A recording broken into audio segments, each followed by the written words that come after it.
wabarakatuh. Waalaikumsalam. Bismillahirrahmanirrahim. Alhamdulillahirabbil alamin wassalatu wassalamu ala asyrafil anbiya'i wal mursalin sayyidina wa maulana Muhammadin wa ala alihi wa sahbihi ajma'in. Subhana la ilma lana illa ma 'allamtana innaka antal alimul hakim. Yang sama-sama kita hormati para pengurus Masjid Bidiliyah, para sesepuh, para tokoh masyarakat, para ahli ilmu, ahli ibadah yang sengaja datang ke tempat kita ini dalam rangka untuk mengkaji Al-Quran dan juga tafsirnya. Alhamdulillah pagi ini kita bisa lanjutkan kajian tafsir Al-Quran surah Al-Baqarah ayat 30. Surah Al-Baqarah ayat 30. Mari kita baca bersama-sama beberapa ayat yang menjadi tema utama dari kajian kita pada kesempatan pagi ini. A'udzu billahi minasy syaithanir rajim. Bismillahirrahmanirrahim.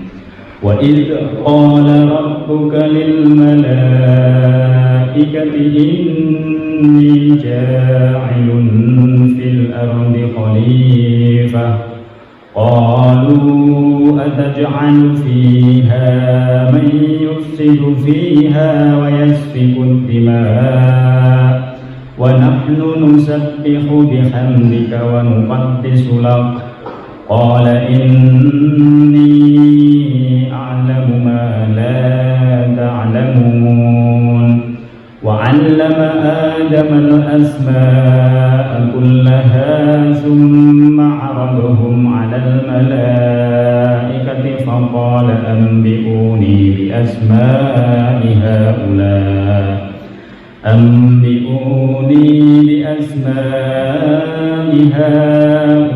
in kuntum sadiqin qalu subhanaka la 'ilma lana illa ma 'allamtana innaka antal 'alimul hakim.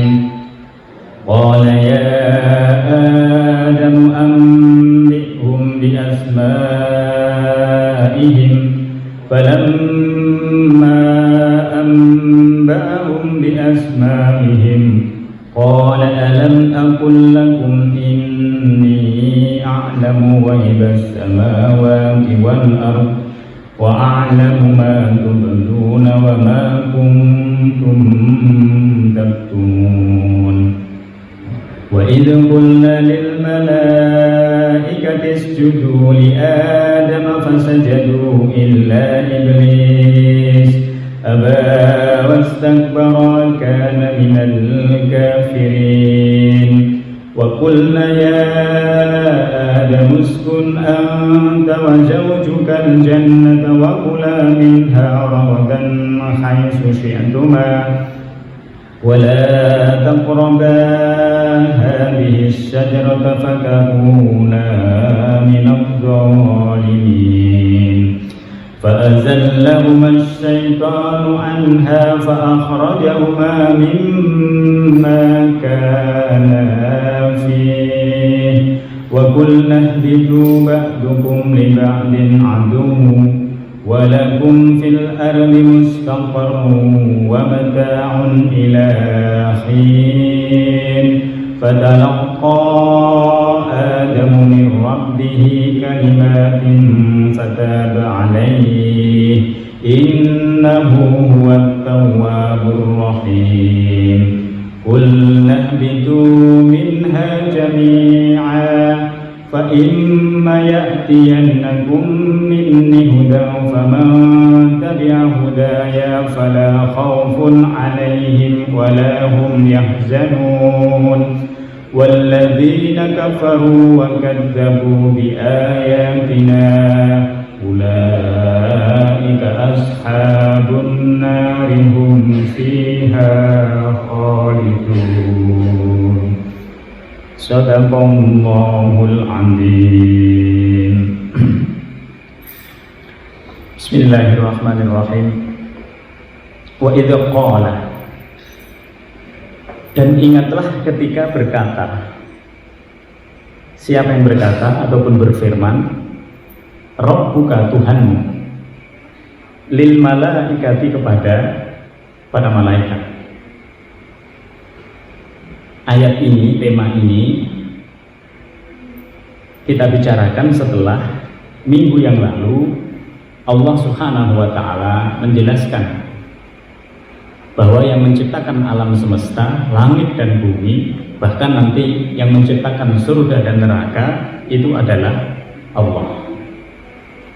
Oleh karena itu secara logika Tuhan itu adalah Allah, tidak ada yang lain. Maka setelah itu Allah Subhanahu wa Ta'ala berbicara mengenai awal mula penciptaan manusia. Sebelum manusia diciptakan, Allah sudah menciptakan makhluk yang lain. Mereka adalah bangsa yang disebut dengan bangsa malaikat. Yang kedua, bangsa yang disebut dengan bangsa jin. Jadi dua bangsa ini sudah ada. Bangsa yang ketiga adalah bangsa manusia, al-insan. Maka ketika Allah hendak menciptakan prototipe manusia yang pertama, Allah mengadakan dialog dengan para malaikat dan juga bangsa jin.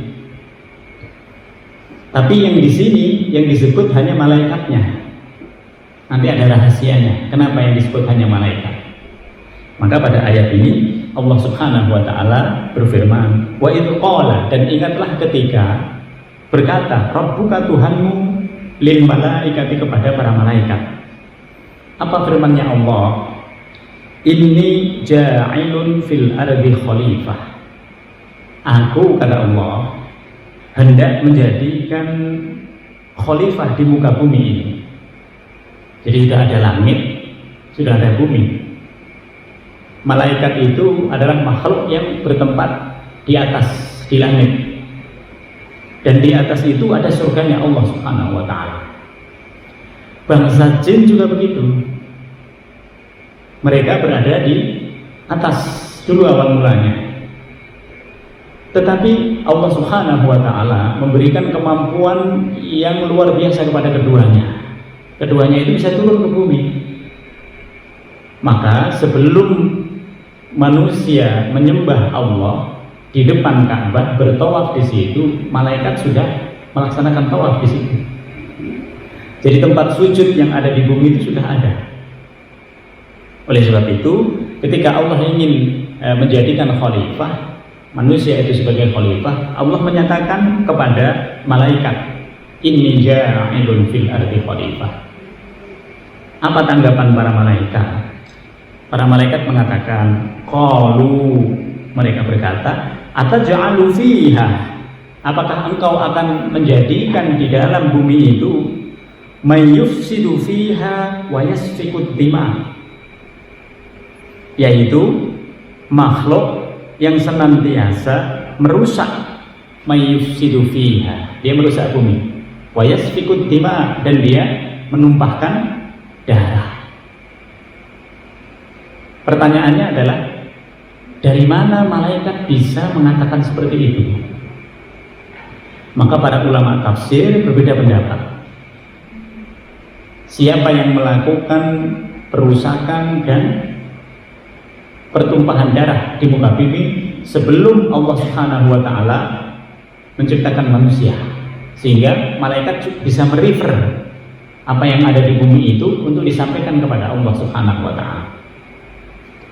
Para ulama tafsir di situ secara umum mengatakan dialah bangsa jin. Ketika mereka berada di bumi, mereka saling bunuh-membunuh.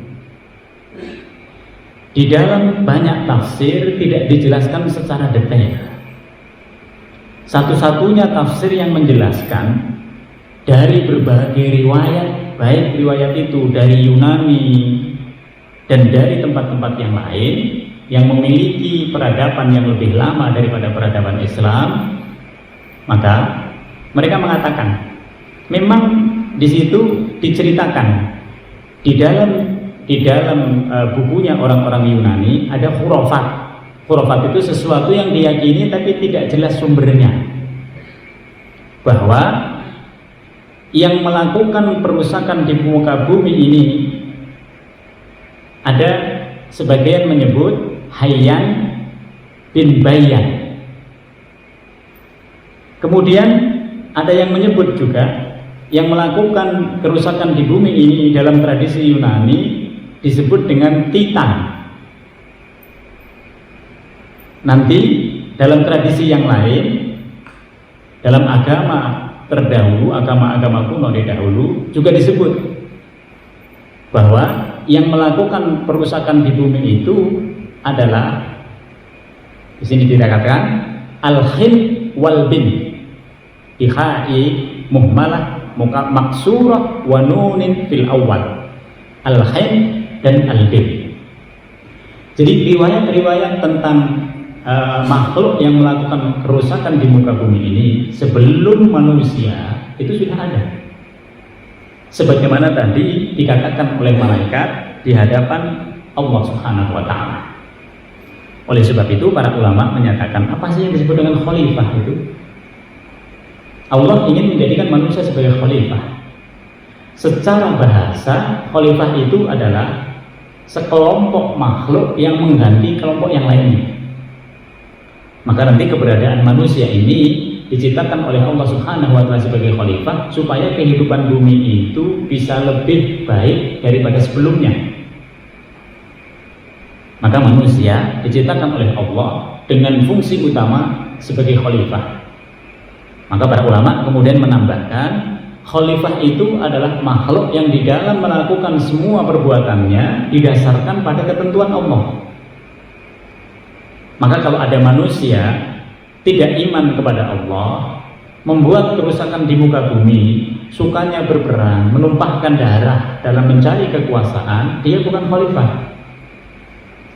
Karena yang dia lakukan bertentangan dengan yang Allah kehendaki. Oleh sebab itu, ketika malaikat mengatakan, qalu ataj'alu fiha may yufsidu fiha wa yasfiku dima', apakah engkau akan menciptakan kembali makhluk yang baru yang nanti perbuatannya akan sama dengan makhluk yang sebelumnya ada? Wa nahnu nusabbihu bihamdika wa nuqaddisu lak. Sedangkan kami para malaikat ini nusabbihu, senantiasa bertasbih kepadamu ya Allah. Bertasbih itu membaca tasbih, subhanallah, alhamdulillah, wa la ilaha illallah, wallahu akbar. Jadi malaikat itu punya tugas masing-masing yang berbeda antara satu dengan yang lain. Tapi secara umum digambarkan oleh Allah Subhanahu wa Ta'ala bertasbih dan bertakbis. Wa nahnu nusabbihu bihamdika. Kami senantiasa bertasbih kepadamu ya Allah, memujimu, wa nuqaddisu lak. Kami senantiasa menyucikan namamu. Jadi makhluk yang betul-betul taat sepenuh-penuhnya 100% adalah malaikat. Lalu Allah Subhanahu wa Ta'ala menjawab, qala inni a'lamu ma la ta'lamun. Sebuah kalimat sederhana kalimatnya, tapi maknanya mendalam. Allah menyatakan, aku mengetahui, lebih mengetahui apa yang kalian tidak ketahui. Kenapa Allah menyatakan seperti ini? Karena pengetahuan malaikat itu terbatas. Dia tidak akan mengetahui sesuatu kalau Allah tidak mengizinkan untuk mengetahuinya. Semua sebenarnya seperti itu. Maka kalau malaikat itu tugasnya adalah bertasbih, dia akan terus bertasbih. Kalau malaikat itu doanya adalah mendoakan orang yang setelah melakukan infak, dia akan doakan. Setiap ada orang yang infak, dia akan doakan. Kalau malaikat itu doanya adalah meminta ampunan kepada Allah Subhanahu wa Ta'ala, melihat orang yang sebelum subuh dia sholat malam lalu beristighfar, dia akan mintakan kepada Allah Subhanahu wa Ta'ala. Tidak lebih dari itu. Disitulah ketaatan malaikat itu hebat. Maka Allah Subhanahu wa Ta'ala menggunakan kalimat yang mutlak, aku lebih mengetahui apa yang kalian tidak ketahui. Setelah itu Allah Subhanahu wa taala mengajari Adam, wa 'allama Adamal asma'a kullaha. Allah mengajari Nabi Adam alaihissalam nama-nama yang ada di langit dan juga nama-nama yang ada di bumi. Bagaimana Allah mengajarinya? Biasanya kalau Allah mengajari para nabinya itu melalui ilham. Jadi seperti mendapatkan ilham. Kalau kita seperti mendapatkan inspirasi. Oh, dapat pengetahuan ini, dapat ini. Oh, ternyata begini. Itu sebenarnya dari Allah. Oleh sebab itu kenapa manusia yang pertama ini adalah seorang nabi. Karena memang Allah nanti akan berhubungan dengan yang bersangkutan itu secara intens. Yang mengajari banyak hal nanti adalah Allah.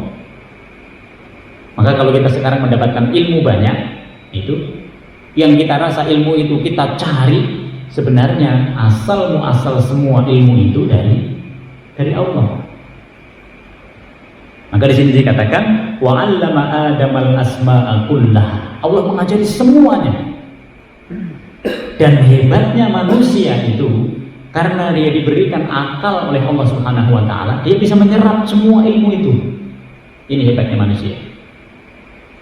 Hebatnya manusia itu karena dia diberikan oleh Allah hati, maka hatinya itu bisa menyaring hal-hal yang baik dan yang buruk. Bahkan hatinya itu nanti menjadi tempat untuk bisa percaya kepada sesuatu yang gaib yang tidak pernah dia lihat. Kita nggak pernah ketemu dengan Rasulullah, tapi kita percaya kepada Rasul. Karena banyak hal bukti yang mengarahkan kepada kepercayaan itu. Kita tidak bertemu dengan Allah, tapi yang kita rasakan itu seakan-akan Allah senantiasa hadir dalam kehidupan kita. Nah di sini, itulah hati. Tanpa ada hati, orang tidak bisa memiliki keimanan, kepercayaan, keyakinan kepada Allah Subhanahu wa taala. Maka pada ayat ini Allah mengajari Adam ilmu. Nanti akan kita lihat bagaimana Adam yang diberikan oleh Allah Subhanahu wa taala ilmu, bagaimana malaikat yang diberikan oleh Allah Subhanahu wa taala kemampuan untuk terus berzikir. Summa araduhum 'alal malaikah. Setelah Adam diajari semua nama-nama yang ada di langit, semua nama-nama yang ada di bumi, lalu dipertemukan Adam dengan para malaikat, termasuk kelompoknya jin. Di sini didatangkan semuanya. Summa aradahum 'alal malaikah. Kemudian Allah Subhanahu wa taala meminta kepada Adam untuk menyebutkan Summa aradahum 'alal malaikah faqala ambiuni bi asma'i haula'i in kuntum shadiqin. Malaikat ditanya, malaikat sebutkan apa itu, apa ini, apa itu, apa ini, apa itu. Malaikat tidak tahu. Kenapa malaikat tidak tahu? Karena memang dia tidak mendapatkan pengajaran dari Allah. Yang ada di alam semesta ini bisa dilihat oleh malaikat, tapi dia tidak tahu apa itu hakikatnya. Sementara tadi Allah Subhanahu wa taala sudah mengajari kepada Adam. Ketika dua-duanya dipertemukan, kemudian malaikat diminta untuk menyebutkan banyak hal yang diinginkan oleh Allah Subhanahu wa taala. Malaikat nggak bisa untuk mengatakannya. Jadi kalau di sini ada kalimat in kuntum shadiqin, kalau engkau benar-benar lebih mengetahui, kalau engkau benar-benar punya prasangka tadi bahwa makhluk yang satu ini akan menumpahkan darah di muka bumi, maka sekarang buktikan. Disinilah nanti terbukti bahwa orang yang memiliki ilmu itu derajatnya lebih tinggi daripada orang yang hanya sekedar beribadah, berzikir. Karena kalau berzikir gampang, berzikir itu hanya mengulang, kemudian menghayati, kemudian mengamalkan dari apa yang dia zikirkannya itu. Tapi kalau berilmu itu terus bertambah. Semakin orang banyak ilmunya, semakin diberikan ilmunya itu kepada orang lain, maka semakin banyak juga yang dia dapatkan. Oleh sebab itu pada ayat ini Allah Subhanahu wa taala mengakhiri kalimat in kuntum shodiqin. Kalau engkau benar-benar ngerasa lebih daripada manusia, sekarang buktikan dari kelompok manusia ini, dari bangsa manusia ini. Apa jawabannya malaikat? Qalu subhanaka. Mereka berkata, subhanaka, maha suci engkau Allah. La ilma lana, kami tidak mengetahui apa yang engkau mau yang diminta untuk menyebutkan tadi. Illa ma 'allamtana, kecuali yang telah engkau ajarkan kepada kami. Manusia juga sebenarnya seperti itu. Kita ini tidak banyak mengetahui. Kenapa kita tidak banyak mengetahui? Karena Allah belum memperkenankannya. Tapi kalau kita sudah bergabung dengan orang-orang tertentu, pengetahuan itu ngikut di situ. Kita nggak tahu sebelumnya ini, nggak tahu ini, nggak tahu ini, nggak tahu. Tapi kalau kita sudah berada di kelompok orang-orang itu, lama-lama kita tahu, oh jadi ada begini, ada begini, ada begini, ada begini. Seakan-akan pengetahuan itu kita cari. Padahal yang seperti itu bisa diperkenankan kalau kita mendapatkan hidayah dari Allah Subhanahu wa taala. Jadi apa yang dikatakan oleh malaikat di sini sebenarnya gambaran untuk kita semuanya. Segala sesuatu itu ada di sekitar kita, tapi belum tentu kita mengetahui lebih detail daripada orang lain. Nah, di sini, maka ilmu itu nanti bertingkat-tingkat. Oleh sebab itu, malaikat hanya berkata, qalu subhanaka la ilma lana illa ma 'allamtana. Ya Allah, maha suci engkau. Kenapa maha suci? Karena ilmu itu berasal darimu semuanya. Kami tidak akan memiliki ilmu pengetahuan kalau engkau tidak memperkenankannya kepada kami. Innaka antal alimul hakim. Karena sesungguhnya engkau adalah zat yang maha mengetahui. Tidak ada yang paling mengetahui selain Allah. Karena semuanya itu makhluknya Allah. Kita hari ini misalnya di Widelia ini ada sekali banyak pohon, ada banyak pohon. Coba siapa yang tahu hari ini, detik ini, dahan mana yang jatuh? Tidak ada yang tahu. Tapi Allah Subhanahu wa taala mengetahui seluruh dahan yang ada di muka bumi ini yang detik ini jatuh. Karena ilmunya Allah itu meliputi segala sesuatu yang diciptakannya. Sementara kita tidak. Ilmu kita itu terbatas. Apa yang kita pandang, apa yang kita yakini. Maka pada ayat ini malaikat mengatakan innaka antal alim, engkau adalah zat yang maha mengetahui, hakimun, dan engkau adalah zat yang maha bijaksana. Kenapa maha bijaksana? Karena tadi dia salah sangka bahwa penciptaan manusia itu nanti akan sama dengan makhluk yang sebelumnya.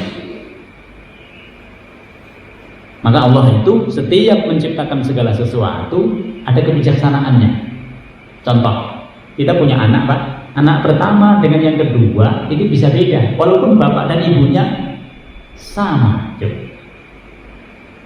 Bisa berbeda karakternya, berbeda hobinya, berbeda semuanya. Jangan jauh-jauh. Kalau dilihat dari garis tangannya itu berbeda. Kalau dilihat dari banyaknya rambut, banyaknya tumbuhnya rambut yang ada di kepala itu berbeda. Disitulah Allah Subhanahu wa taala membedakan antara satu orang dengan yang lainnya. Itulah kebijaksanaan Allah yang disebut dengan Al-Hakim. Maka masing-masing orang itu bisa tumbuh dengan kekhasannya masing-masing. Masing-masing anak itu spesial. Masing-masing punya kelebihan. Tidak bisa kita mengatakan, oh yang ini begini, nggak ada sama sekali baiknya. Tidak, semuanya diciptakan oleh Allah Subhanahu wa taala dengan sisi kebijaksanaannya. Qala, lalu Allah Subhanahu wa taala melanjutkan firman-Nya. Ya Adamu, wahai Adam, ambihum bi asma'ihim. Sebutkan nama-nama yang tadi malaikat tidak bisa menyebutkan. Disebut oleh Adam, ini itu, disebut ini namanya ini namanya ini, disebut semuanya oleh Adam. Ambihum bi asma'ihim. Falamma amba'ahum bi asma'ihim, setelah Adam menyebutkan nama-nama itu, qala, Allah Subhanahu wa taala berfirman, alam aqul lakum inni a'lamu ghaibas samawati wal ardh. Allah menyatakan, tidakkah aku katakan kepada kalian malaikat bahwa yang tidak kelihatan di langit, yang tidak kelihatan di bumi, yang tadi ditunjukkan oleh Allah kepada malaikat, mereka nggak tahu. Tapi yang lebih mengetahui itu adalah Allah. Nah, pengetahuan itu sekarang dikasih oleh Allah kepada Nabi Adam alaihissalam. Maka di dalam tafsir At-Tahrir wa Tanwir ini dinyatakan manusia itu kemuliaannya luar biasa. Begitu dia diciptakan, Allah sudah mengajari banyak ilmu untuk kehidupannya. Maka sebenarnya orang bisa hidup tentram, orang bisa hidup mulia, orang bisa hidup sejahtera, itu yang pertama-tama dengan ilmu. Memang orang bisa hidup mulia, sejahtera dengan harta, tapi belum tentu harta itu menyelamatkannya. Tapi dengan ilmu, insya Allah semuanya itu akan diselamatkan. Maka pada ayat ini Allah Subhanahu wa Ta'ala menyatakan kembali, menegaskan kembali kepada malaikat, sayalah yang lebih mengetahui sesuatu yang gaib. Ternyata di balik langit dan bumi ini masih ada banyak hal yang gaib. Kita menyangka antara bumi dan langit ini hanya ada udara. Apakah hanya ada udara? Salah kita. Banyak sekali makhluk-makhluk yang ada di situ yang kita tidak mengetahuinya, dan itu hanya diketahui oleh Allah Subhanahu wa Ta'ala. Maka pada ayat ini Allah Subhanahu wa Ta'ala lalu melanjutkan wa a'lamu ma tubduna wa ma kuntum taktumun. Dan aku, kata Allah Subhanahu wa Ta'ala, mengetahui apa yang engkau nyatakan dan bahkan apa yang tidak engkau nyatakan, yang engkau sembunyikan di dalam hatimu, yang engkau pikirkan, itu Allah Subhanahu wa Ta'ala sudah mengetahuinya. Maka seringkali kita tidak berdoa secara terang-terangan kepada Allah, tapi kita hanya dalam hati mengatakan, ya Allah, saya pengen seperti itu, pengen begini. Pada saatnya Allah mengabulkan. Saya ingin memberikan contoh dulu, Pak. Ketika kami masih kuliah di IAIN, itu melihat kawan yang berangkat haji, kawan-kawan itu yang seangkatan kita berangkat haji, kita ya Allah, Masya Allah, luar biasa, masih mahasiswa sudah bisa diberangkatkan haji oleh orang tuanya. Dalam hati kita mengatakan, ya Allah, kapan ya kita bisa seperti itu? Coba. Karena kita ngerasa kita tidak seperti mereka. Tapi ternyata kita hanya membatin dalam hati itu, Allah Subhanahu wa Ta'ala mengabulkan dengan cara yang berbeda. Maka perhatikan, banyak hal yang sebenarnya baru terdetak dalam pikiran kita, baru kita angan-angankan, tapi Allah Subhanahu wa Ta'ala sudah mengabulkannya. Bapak pengen makan durian, ternyata Pak Firman datang bawa durian. Coba, Bapak pengen makan nastar, Pak Sis, Pak Sartono tiba-tiba di rapat bawa nastar. Coba, di luar semuanya. Inilah yang dikatakan Allah Subhanahu wa Ta'ala mengetahui apa yang engkau nyatakan dan apa yang engkau sembunyikan. Maka tidak ada yang tersembunyi bagi Allah Subhanahu wa Ta'ala. Setelah itu Allah Subhanahu wa Ta'ala melanjutkan firman-Nya. Jadi ini awal kejadian manusia. Sekaligus ini menepis anggapan bahwa manusia itu berasal dari kera. Kalau manusia berasal dari kera, dia boleh berlaku semaunya. Tidak. Dari awal Allah Subhanahu wa Ta'ala menciptakan manusia itu sebagai khalifah. Khalifah itu adalah makhluk yang melakukan semua kegiatannya di muka bumi ini berdasarkan hukumnya Allah. Maka pada ayat selanjutnya Allah Subhanahu wa Ta'ala melanjutkan firman-Nya, wa idh qulna. Ini peristiwanya sudah selesai. Ganti peristiwa yang lain lagi. Setelah beberapa saat kemudian Adam hidup di situ, lalu Adam diberikan oleh Allah Subhanahu wa Ta'ala pasangannya, lalu Adam punya Hawa. Malaikat masih hidup di situ, di alam yang disebut dengan alam surga. Kelompoknya jin juga ada di situ. Lalu pada satu peristiwa yang lain, wa idkulna, dan ingatlah ketika kami berkata lil malaikati, kepada para malaikat. Dalam kesempatan yang lain Allah berfirman, usjudu li Adam. Allah memerintah kepada malaikat dan juga kelompoknya jin. Kenapa jin ini tidak disebut? Kenapa nanti disebutnya belakangan? Disebutnya oleh Allah iblis itu. Karena yang betul-betul taat kepada Allah itulah yang disebut. Yang tidak disebut tidak perlu di sini. Supaya kalau ada orang yang baik dengan orang yang buruk, ini yang buruknya jangan disebut di awal, nanti aja belakangan. Di dalam tafsir At-Tahrir wa Tanwir, ini satu-satunya tafsir, Pak. Kalau Bapak ingin bicara mengenai awal permulaan penciptaan manusia yang paling lengkap, tafsir At-Tahrir wa Tanwir punya Ibnu Ashur, orang dari Tunis. Yang lain tidak selengkap ini. Ketika pada saat kemudian Allah Subhanahu wa taala menyuruh kepada malaikat, bangsa malaikat dan juga bangsa jin untuk bersujud kepada Adam. Siapa yang nyuruh? Yang nyuruh Allah. Kalau yang nyuruh Allah kira-kira sebagai makhluknya bagaimana? Pasti harus taat. Karena dia hidupnya itu semuanya Allah. Dia menjadi ada itu karena Allah. Dia hidup di surga itu karena Allah. Maka Allah Subhanahu wa taala menyuruh kepada malaikat dan juga bangsa jin untuk bersujud. Bersujudnya seperti apa? Para ulama menyatakan sujud kepada Allah tidak sama dengan sujudnya kita kepada makhluk yang lain. Bagaimana sujud kepada Allah? Sujud kepada Allah itu seperti sujudnya sholat kita. Tapi sujud kita kepada manusia itu adalah bentuk penghormatan. Bagaimana kalau kita menghormati orang? Ada orang yang membungkuk kalau di Jepang. Itu membungkuk. Itulah sujud. Ada orang yang mengatakan, nah begini, penghormatan. Ada di Jawa yang sekedar gini aja, nggak seperti membungkuknya orang Jepang.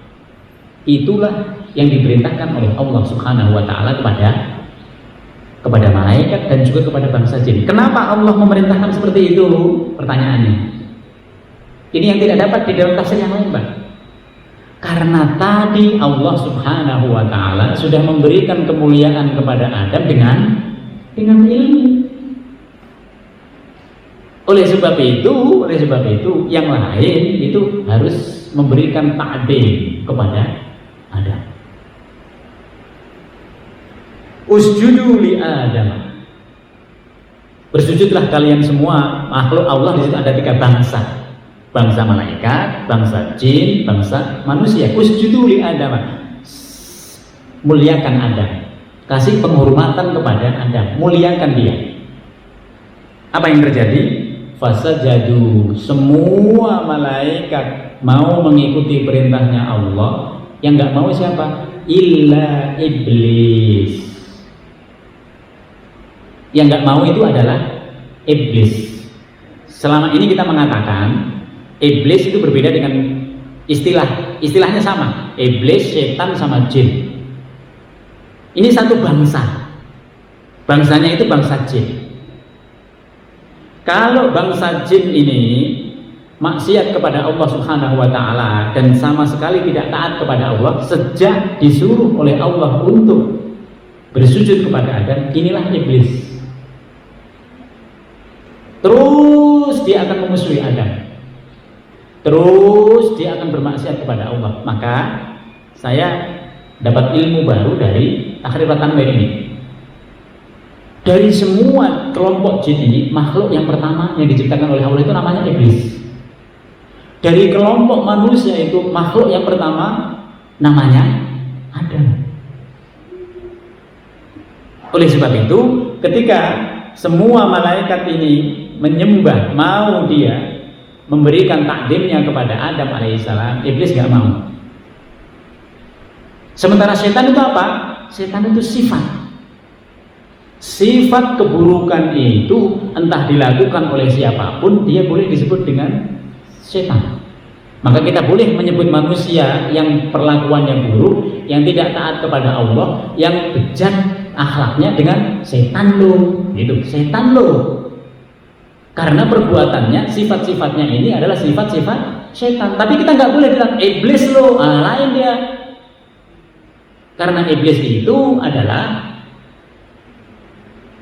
jin yang dia bermaksiat kepada Allah Subhanahu wa taala. Dia nggak akan ada baik-baiknya acan. Nah, di situ iblis.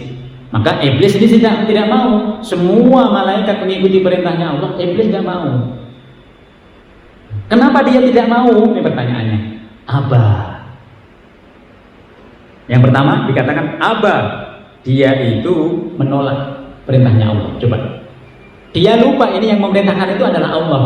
Dia lupa bahwa Tuhan yang sejatinya itu adalah Allah. Kalau dia lupa berarti dia tertutup pikirannya. Maka orang yang disebut dengan orang kafir itu karena lupa dia. Lupa Tuhannya. Kalau masih lupa makanan, lupa nggak minum, lupa itu lupa biasa. Kalau lupa istri itu orang masih bertanya, loh istri kok bisa lupa? Bagaimana kalau lupa Tuhan? Karena kurang ajar. Nah di sini. Maka di sini aba, dia menolak. Yang ditolak itu Tuhannya. Coba. Kalau Tuhan ditolak, kira-kira bagaimana sikap Tuhan? Keluarkan nanti dia dari surga. Aba, dia menolak perintahnya Allah. Kalau sudah menolak perintahnya Allah, siapapun akan dapat balasan yang buruk nanti. Setelah dia menolak itu, muncul sikap egonya, kesombongannya, wastakbaro. Lalu dia menyombongkan diri. Kenapa dia menyombongkan diri? Karena dia melihat Adam itu diciptakan oleh Allah dari apa, lalu dia diciptakan oleh Allah dari apa? Adam diciptakan oleh Allah dari tanah. Sementara iblis jin itu diciptakan oleh Allah dari api. Dia mengatakan, khalaqtani min narin wa khalaqtahu min tin. Ya Allah, Engkau ciptakan aku dari api, sementara Engkau ciptakan Adam dari tanah. Katanya iblis ini bukan firman-Nya Allah. Katanya iblis, api itu lebih mulia daripada tanah. Apa benar? Disinilah subjektivitas iblis itu muncul. Maka kadang kalau kita memiliki subjektivitas kita itu belum tentu 100% benar. Oleh sebab itu kenapa kita perlu bermusyawarah, karena dalam musyawarah itu subjektivitas ketemu, lalu ada objektif. Kita itu pertimbangannya terbatas. Tapi ketika kita sudah berkumpul dengan orang-orang, oh ternyata begini, ternyata keputusan itu jauh lebih istimewa kalau dimusyawarahkan. Maka disinilah setan itu setelah dia menolak perintahnya Allah Subhanahu wa taala, lalu dia menyombongkan diri, wastakbar. Inilah penyakit. Hampir semua orang yang ingkar kepada Allah nanti mengatakan, dia benar, agama dia itu benar. Gitu. Dia menyombongkan diri. Bapak Ibu perhatikan saja. Dalam agama Islam kita tidak boleh menyombongkan diri. Nah di sini. Aba wastakbar. Wa kana minal kafirin, dan iblis itu termasuk orang-orang yang tertutup, yang tadinya percaya kepada Allah, yang tadinya tunduk patuh kepada Allah sebelum Adam. Ketika Allah memerintahkan untuk bersujud kepada Adam, justru dia tidak bersujud. Padahal kalau Allah memerintahkan segala sesuatu pasti ada hikmah di baliknya. Maka Imam Mutawalli Asy'arawi di dalam tafsirnya beliau mengatakan, kenapa tadi malaikat itu mau bersujud kepada Allah, kepada manusia setelah diperintahkan oleh Allah? Karena nanti malaikat ini memiliki hubungan yang langsung dengan manusia. Ada malaikat yang mencatat amal kebaikan manusia, ada malaikat yang memberikan rizki kepada manusia, ada malaikat yang mencabut nyawa manusia. Makanya tadi dihubungkan oleh Allah. Dia mulia Pak, malaikat itu mulia. Kenapa mulia? Karena dia senantiasa taat pada perintahnya Allah. Tapi kalau ada manusia yang ketaatannya kepada Allah Subhanahu wa taala itu gaspol sekarang bahasanya, maka kemuliaan dia akan melebihi kemuliaan malaikat. Kenapa? Malaikat itu tantangannya nggak ada, malaikat itu. Kalau manusia tantangannya banyak. Manusia itu punya hawa nafsu, ini yang berat. Manusia itu punya musuh yang utama. Musuhnya itu iblis itu tadi. Iblis, setan, ini musuhnya manusia.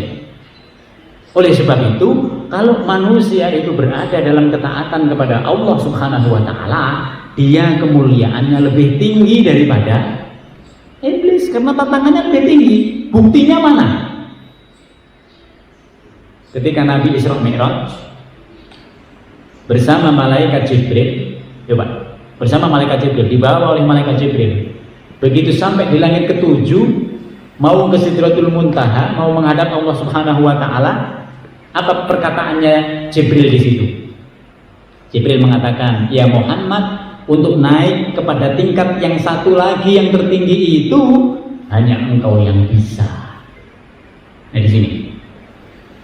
Tapi kebalikannya, kalau ada manusia yang dia ingkar kepada Allah, yang dia menyombongkan kepada Allah, yang bejat akhlaknya, yang buruk sekali perbuatannya, dia buruknya bisa melampaui buruknya iblis. Nah, di sini. Maka dalam surat Yasin dikatakan, laqad khalaqnal insana fi ahsani taqwim. Allah menciptakan manusia itu dengan sebaik-baiknya bentuk. Tidak ada makhluk di muka bumi ini, Pak, yang prototipe strukturnya itu melebihi indahnya struktur manusia, tidak ada. Maka Allah mengatakan laqad khalaqnal insana fi ahsani taqwim. Tapi Allah menyatakan kalau dia tidak beriman, dia tidak taat kepada Allah, tsumma radadnahu asfala safilin, dia akan di bawahnya aspal. Aspal itu yang paling bawah di muka bumi, dia di bawahnya lagi karena dia tidak taat, tidak memiliki keimanan kepada Allah Subhanahu wa taala. Maka pada ayat ini Allah Subhanahu wa taala memasukkan iblis itu sebagai bagian dari orang-orang yang kafir, makhluk Allah yang ingkar kepada Allah. Wa qulna, dan kami katakan, ya Adamu, wahai Adam, uskun anta, tinggallah engkau, wa zaujuka, dan juga pasanganmu, al jannata, di surga. Lalu Adam tinggal di surga.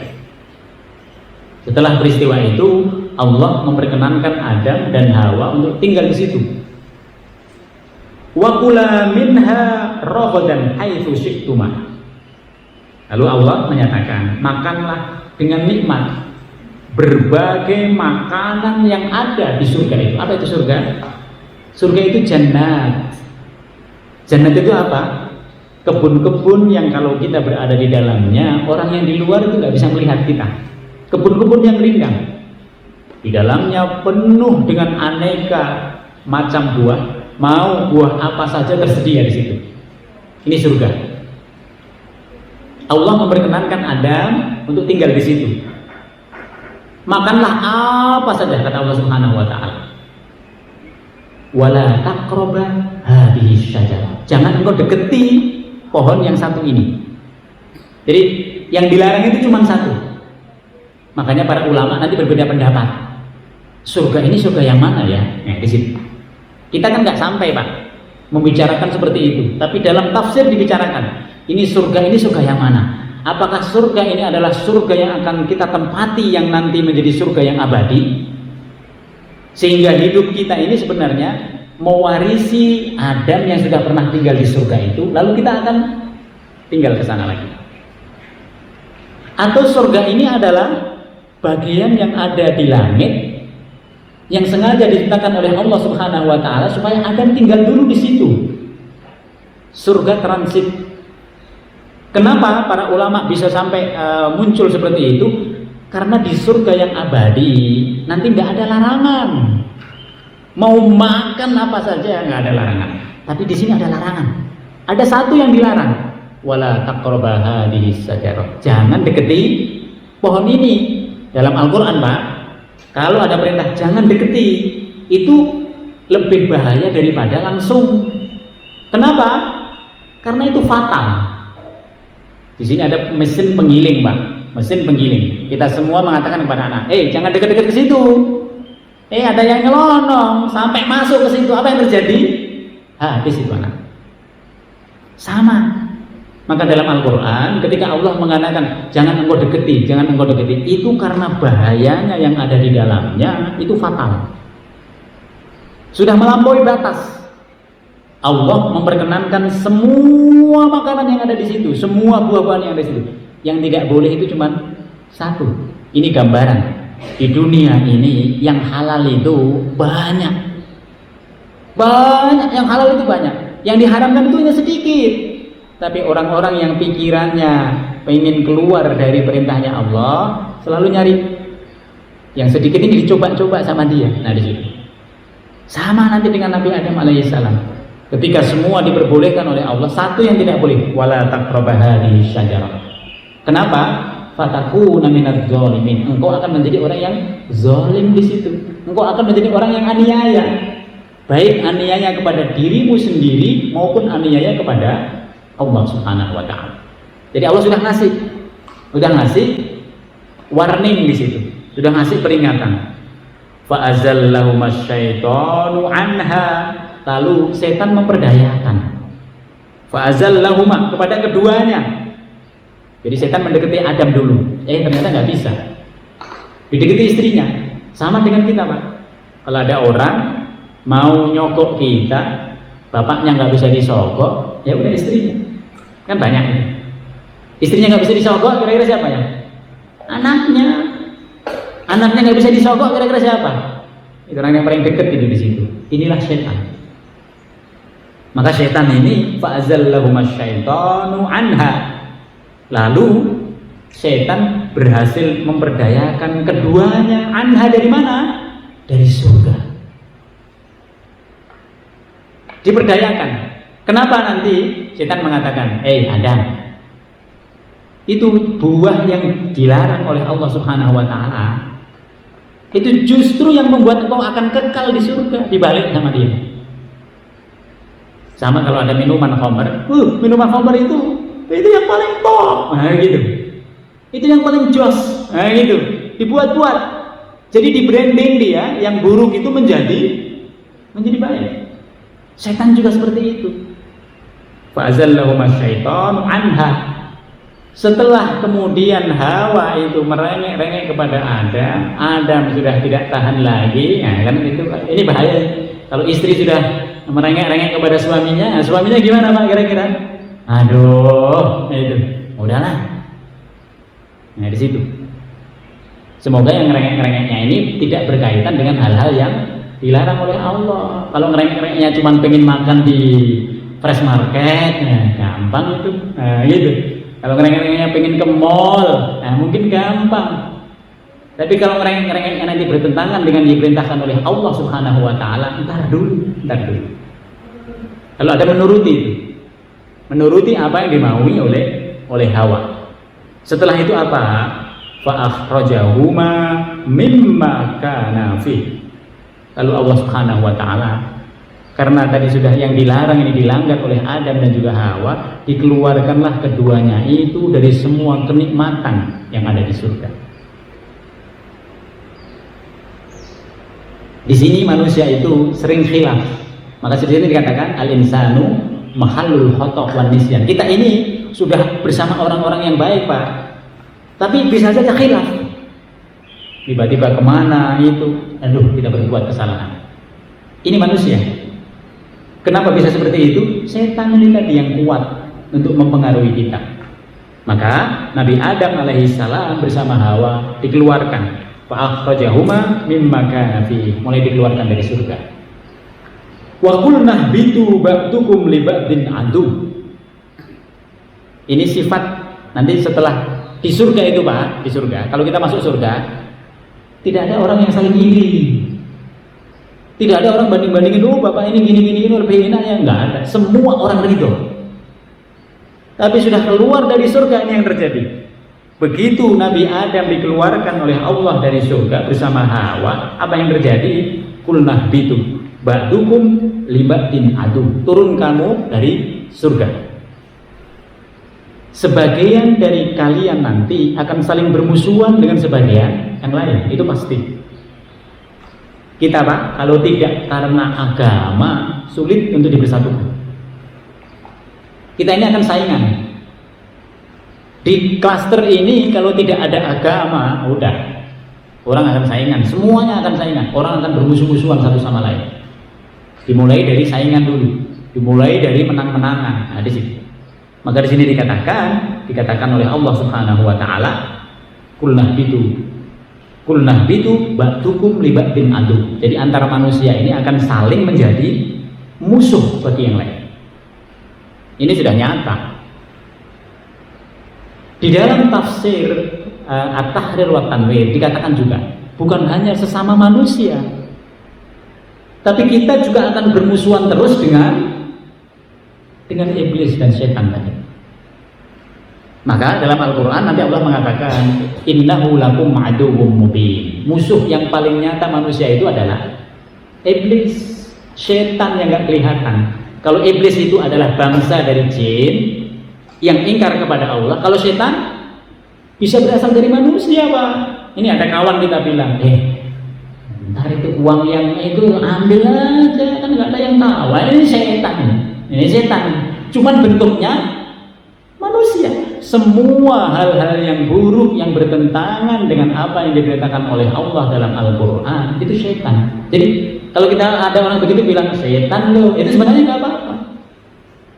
Kenapa lo bilang begitu? Ya karena lo sedang mempraktekkan sifat-sifat setan.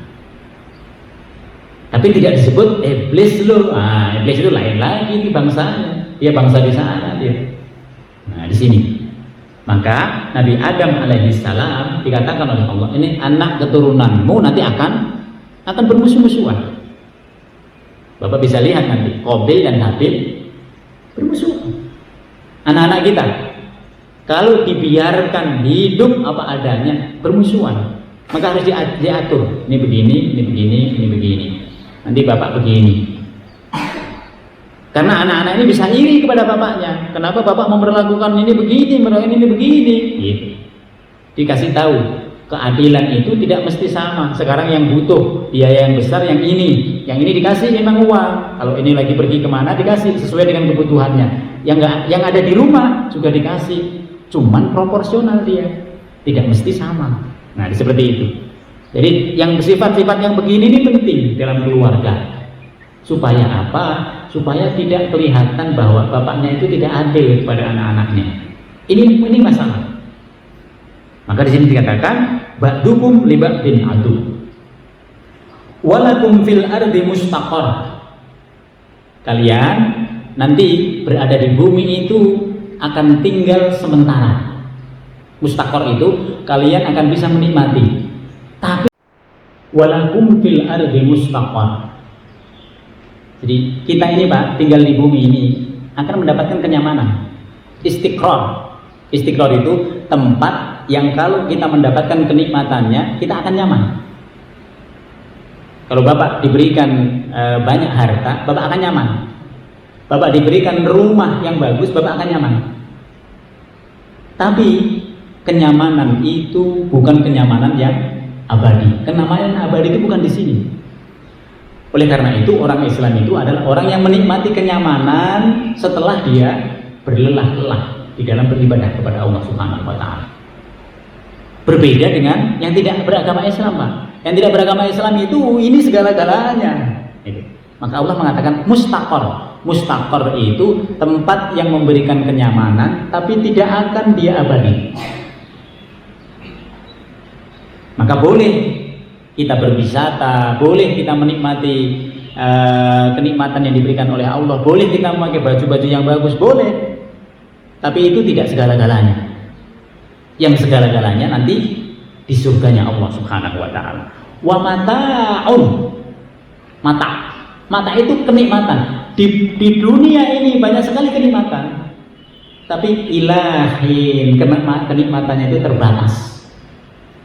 Bapak bisa makan, seberapa itu kenikmatannya? Terbatas. Bapak bisa menikmati hubungan suami istri, tapi itu juga terbatas. Semua terbatas. Karena semua dibuat oleh Allah Subhanahu wa taala supaya manusia nanti punya gambaran yang tidak terbatas itu nanti ada di surganya Allah Subhanahu wa taala. Jadi ada 3 sifat. Manusia saling bermusuhan satu sama lain kecuali yang mereka sama-sama beriman kepada Allah. Yang kedua, manusia akan hidup di muka bumi ini mustaqar.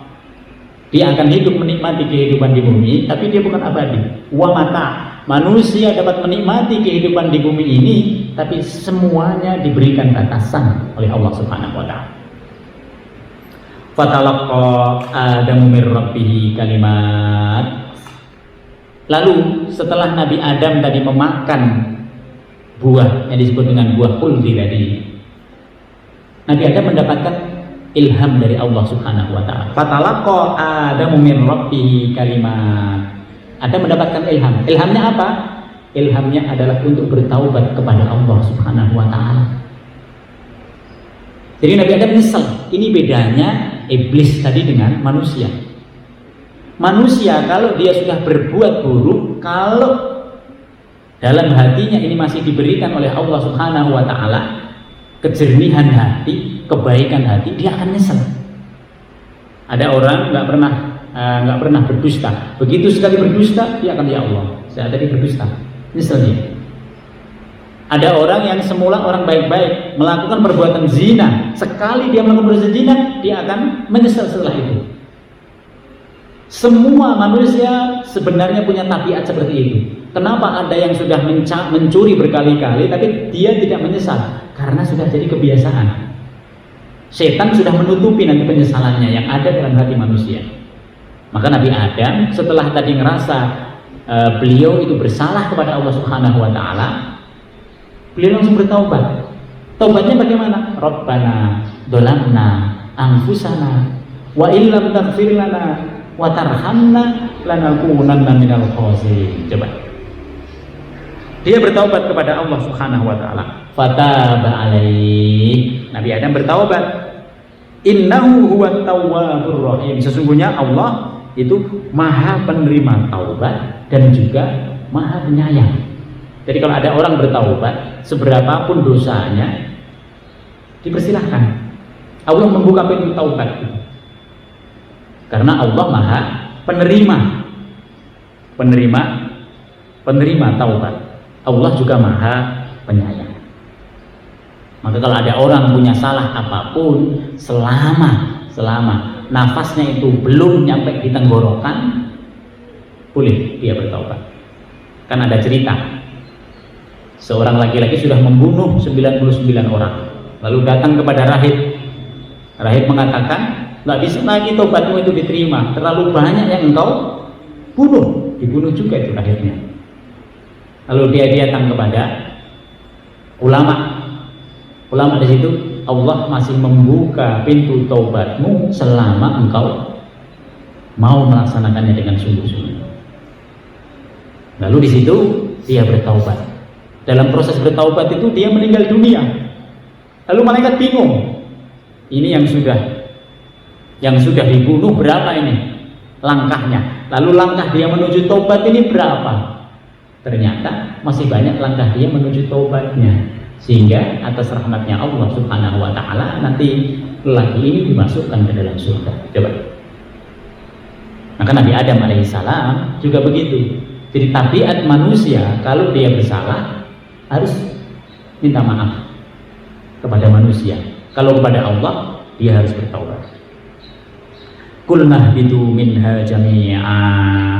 Lalu Allah Subhanahu wa taala menyuruh tadi kepada jin, kepada kelompok manusia untuk keluar dari surganya Allah Subhanahu wa taala. Fa imma ya'tiyannakum minni huda faman tabi'a hudaya fala khaufun 'alaihim wala hum yahzanun.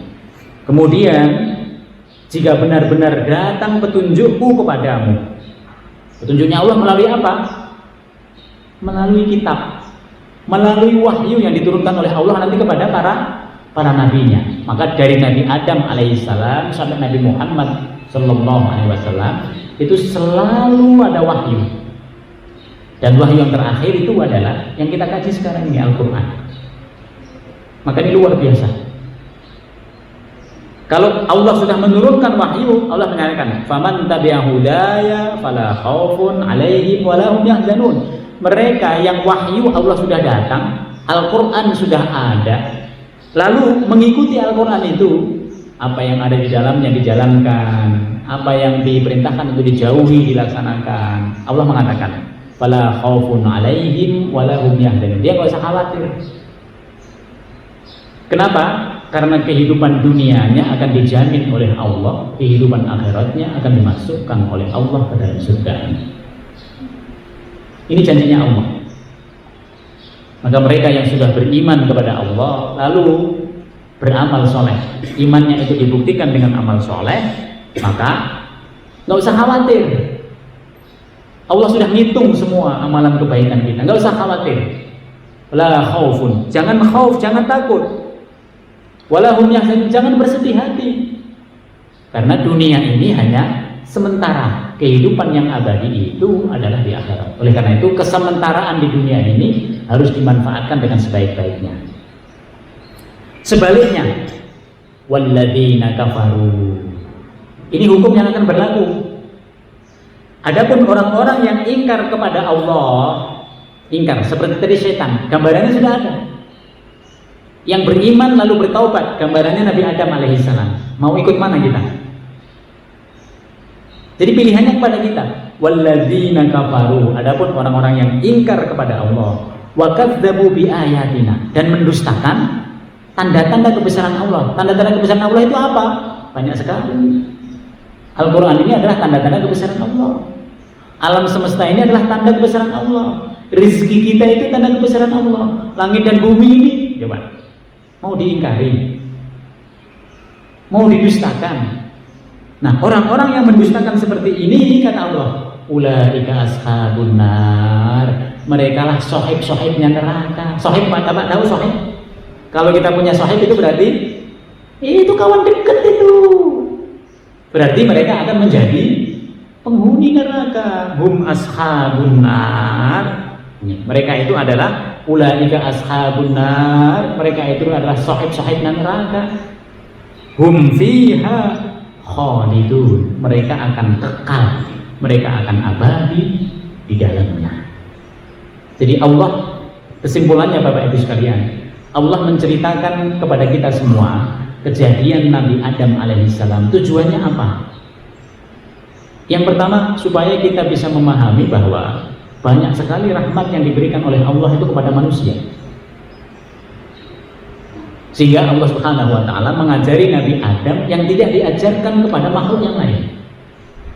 Sehingga manusia itu dinamis hidupnya. Maka ilmu itu terus berkembang. Ini hebatnya manusia, dinamis. Setelah itu Allah Subhanahu wa taala mengingatkan kepada kita bahwa kehidupan itu untuk menjalankan perintahnya Allah. Jangan dianggap kehidupan ini free, apa-apa bebas dia lakukan. Bukan. Semuanya itu harus bersandar kepada aturan-aturan Allah.